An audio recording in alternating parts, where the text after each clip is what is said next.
Hi guys, so I'm going to show you today how to siphon fuel out of a 2 litre Duratec TDCi in a Ford Kuga.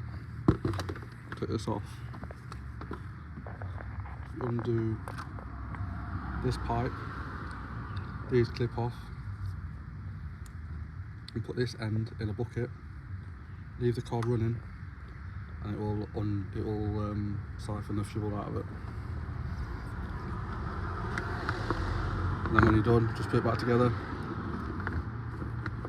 and job done. If it's not running, then you put a suction device onto it.